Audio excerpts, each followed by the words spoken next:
یہ مر ہی جائے تو اچھا ہے۔ محترمہ کا کہنا ہے کہ میری شادی کو 7 سال گزر چکے تھے، لیکن ان 7 سالوں میں میں نے کوئی خاص اچھا وقت نہیں دیکھا تھا۔ میرے شوہر جو کہ مزدور تھے، میری اکثر ان سے اسی بات پہ لڑائی رہا کرتی تھی کہ گھر میں کبھی گھی ہے تو چینی نہیں تو گیس نہیں، کبھی کچھ نہیں تو کبھی کچھ نہیں۔ ایک دن کام سے واپس آئے تھے تو وہ بھی انسان تھا، آخر کب تک سنتا۔ میں نے ٹھیک ٹھاک اچھی خاصی سنائی تو مجھے کہنے لگا، خاتون دیکھو کون سا ایسا دن آیا ہے کہ جب میں کام پہ نہیں گیا، باہر جا کے لوگوں کی سنتا ہوں، کام سے تھکا ہوا دھوپ میں کام کرتا ہوں، واپس آتا ہوں تو گھر میں آ کے تیری سننی پڑتی ہیں۔ آخر میں بھی انسان ہوں، اگر میں کام پہ نہیں جاتا تو پھر میرا قصور ہے، اگر نہیں ملتا تو یہ اللہ پاک کی عطا ہے۔ خیر میں نے اس کی تھوڑی سی بات سنی، میں اپنی باتیں سنانے پہ سے شروع ہو گئی۔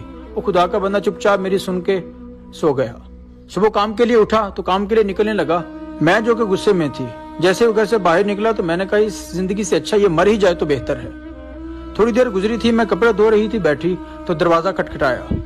میں باہر گئی تو باہر سے ایک صاحب نے پوچھا، کیا آپ امتیاز کی بیگم ہیں؟ میں نے کہا جی۔ تو صاحب نے کہا کہ آپ کے شوہر کا انتقال ہو گیا کیونکہ ان کا ایکسیڈنٹ ہوا تھا، تو ہم ان کی لاش لے کے آئے ہیں۔ بس میرے ہوش و حواس پھر نہیں رہے برقرار، میں بے ہوش ہو گئی۔ جب آنکھیں کھلی تو 2 بچے میرے سرہانے بیٹھ کے رو رہے تھے، اماں دیکھو بابا کو کتنا خون نکل رہا ہے، بابا اٹھ کیوں نہیں رہے ہیں، بابا بول کیوں نہیں رہے ہیں، بابا کو درد کیوں نہیں ہو رہا ہے۔ میں ان بچوں کو کیا بتاتی کہ ان کے باپ کو ان کی ماں نے قتل کر دیا، مار دیا۔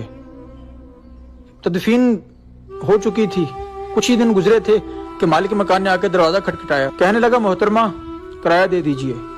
جیسے ہی وہ صاحب گئے ہیں، پھر دودھ والا، پھر راشن والا، پھر سبزی والا، پھر گیس والا، سب آ کے دروازہ کھٹکھٹانے لگے اور اپنا ادھار مانگنے لگے۔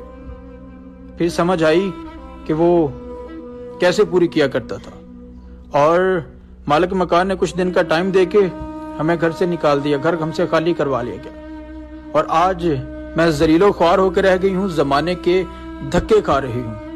آج سمجھ آئی کہ امتیاز میرا شوہر نہیں تھا، وہ انسان کے روپ میں میرا خدا تھا۔